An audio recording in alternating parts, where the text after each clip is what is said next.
I played against Michael every year in his prime, and it was beautiful to watch.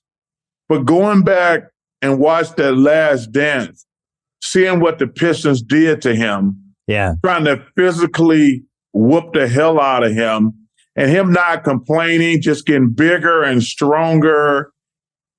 I'm like, damn, this guy was the greatest, in my opinion.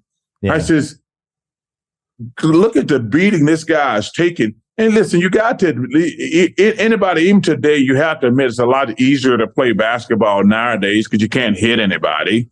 As much as I love Steph Curry, and I love Steph Curry, can you imagine if the bad boys was beating the hell out of him?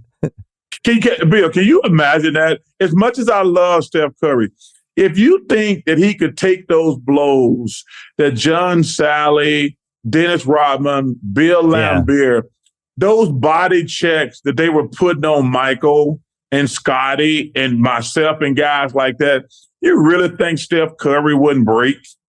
Well, think about, I think one thing that your era doesn't get credit for when they start comparing everything, and there's like, well, LeBron played 20 years. It's such a better career than Jordan. You know, that there's all this stuff that can allow people to play that long. You know, like if Steph had come in the 80s, his ankles would have ruined his career in 6 years, you know?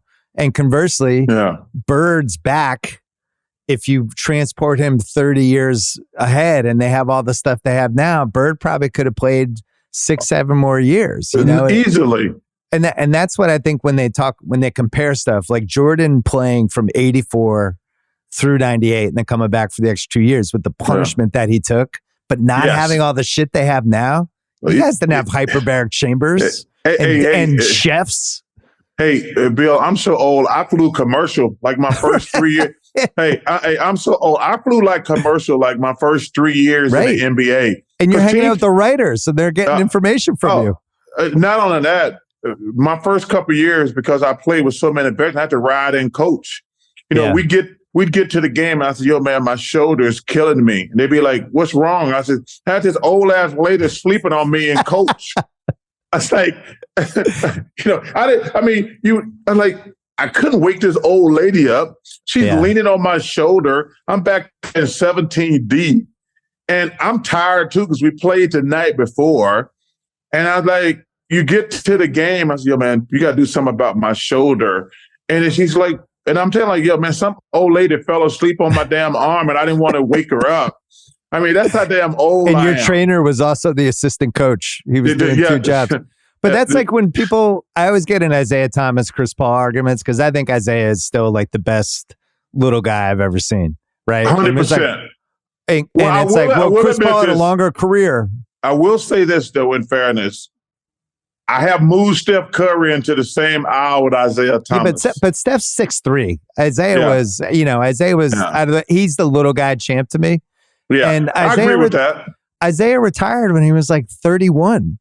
He played. He had injuries, and you guys were in wars back then. And a 13-year career for a point guard was like a lot.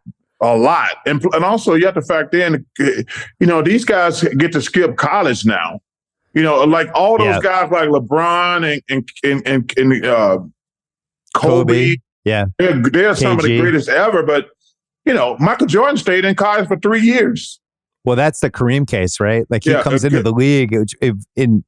If you did it the way you would now do it, now he would just come in right away. He'd be 18 in the NBA. But he still, and he still has all the records. I'm glad you have enough common sense to factor that stuff in. I wish more people did, because football's the same way. Quarterbacks are going to play. Like, I'm sure Patrick Mahomes will play until he's 45. And he's one of the greats ever, but he's also in an awesome era to be a quarterback. Where it's a great nobody time. dives at your knees. Nobody's allowed to hit you, basically. It's crazy. But you said something very interesting, like the medical advancements that these guys, number one, have at their disposal. I'm like, damn, these guys. Like, there's times you see an injury, guys are back in 3 months, a year. Because I remember when Bernard King, no guy had ever came back from like an ACL injury. Right. That's when he was out for 2 years. Yeah, that's when they were opening your knee up and everything. And I says, yo, man, the medical stuff is awesome. Now we have stuff like Brees Hall on the Jets tears his ACL halfway through the season. Yeah. And they're like, is he going to be ready for week 1? It's like, he just tore his ACL a week ago. That's exactly I right. think all this stuff's amazing.